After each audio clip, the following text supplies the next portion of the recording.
Pertama, saya ucapkan terima kasih kepada yang terhormat Bapak Haji Ian Hardiansyah Eskep selaku Kepala Puskesmas di Puskesmas Sarageni, yang kebetulan beliau berhalangan hadir karena ada kegiatan di Dinkes ya. Kemudian pada yang terhormat Bapak Yandi Febritama Eskep Nurse selaku KTU sekaligus mentor dalam kegiatan Latsar ini, dan kepada sejawat dokter, bidan, perawat, dan petugas kesehatan lain maupun petugas puskesmas lain yang telah hadir pada acara di siang hari ini, yaitu sosialisasi alur pelayanan kegawat daruratan atau triase di Puskesmas Sarageni.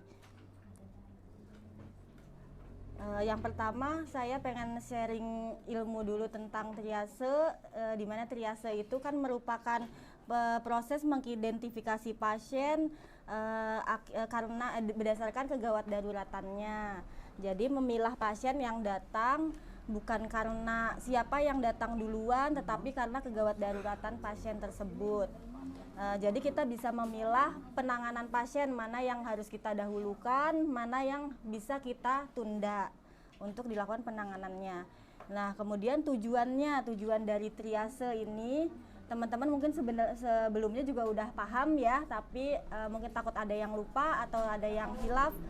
Jadi untuk mengingatkan kembali, di mana tujuannya itu yang pertama untuk mengetahui secara cepat kondisi pasien. Ini udah ada di SOP triase Puskesmas Sarageni ya. Yang kedua, agar dapat memberikan pelayanan atau penanganan yang cepat pada pasien yang mengalami kondisi yang mengancam kehidupannya. Yang ketiga, untuk meminimalkan tingkat kerusakan atau tingkat keparahan pasien. Jadi dengan kita melaksanakan triase ini, kita otomatis bisa meningkatkan kepuasan pasien dan kepercayaan pasien terhadap pelayanan yang kita berikan kepada masyarakat. Alur pelayanan kegawat daruratan pertama dari pasien datang. Pasien datang misalnya dengan sesak berat, kita otomatis cek TTV dulu ya, terus cek saturasi oksigennya dulu, misalnya itu terganggu. Diceknya oleh petugas triase. Nah, misalnya label merah, kita udah tetapkan label merah, berarti kita otomatis inform konsen pasien dulu untuk dilakukan penanganan, misalnya dengan infus kalau pada pasien yang butuh cairan, misalnya dengan oksigen dan lain-lain. Kemudian kita lakukan observasi. Setelah diobservasi, apabila tidak ada perbaikan, kita harus cepat lakukan rujukan kepada pasien ke FKRTL ya, atau ke rumah sakit. Dan kemudian jika diobservasi ternyata ada perbaikan, pasien disarankan untuk pulang, boleh, atau dilakukan penanganan rawat jalan, dikasih obat untuk pulang gitu. Tapi apabila pasien datang misalnya dengan sakit perut, diare, misalnya diare, kurang cairan, kita masih bisa ngasih label kuning kalau TTP-nya memang stabil dan tidak ada tanda-tanda shock.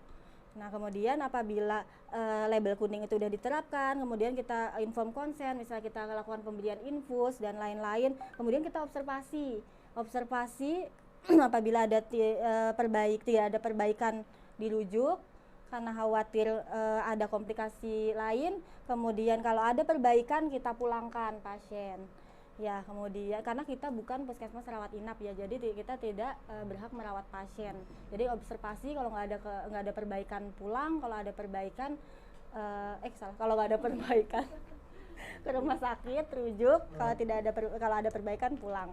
Kemudian yang label hijau itu kita bisa tetap tangani di RGD apabila pasien kemungkinan ada dilakukan tindakan medis. Tapi kalau tidak ada keluhan biasa, pasien bisa berjalan sendiri, keadaan umumnya stabil, bisa diarahkan ke BP. Jadi untuk diberi obat untuk rawat di rumah.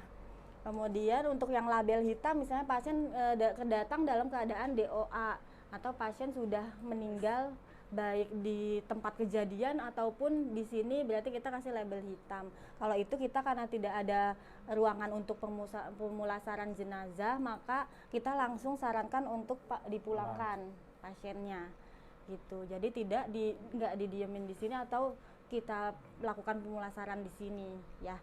Seperti itu. Nanti alur ini akan saya terapkan di UGD dan saya akan memonitoring setiap harinya. Insya Allah akan dimonitor setiap hari berupa pencatatan dokumen di triase di UGD. Nanti insya Allah di UGD akan saya lampirkan dokumen untuk pencatatan triasenya. Ya, ada form triase.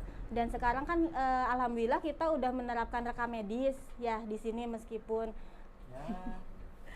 Iya, minimalis sih ya. Kadang-kadang Nanti kalau ada pasien UGD, paling saya minta tolong untuk dilakukan triase, dicatat dokumennya, nanti dilampirkan di file rekam medisnya, rekam medis pasiennya. Jadi dikasih labelnya merah, kuning, hijau, atau hitam gitu. Dan setiap minggu, akhir minggu nanti insya Allah saya akan lakukan evaluasi terhadap pelayanan tersebut gitu, sampai dengan insya Allah mudah-mudahan diterapkan seterusnya.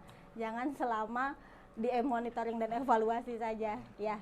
Oke, baik, barangkali ada saran dan masukan dari teman-teman untuk memperbaiki aktualisasi yang saya buat, mangga dipersilahkan. Kalau Atau Bapak konfirmasinya udah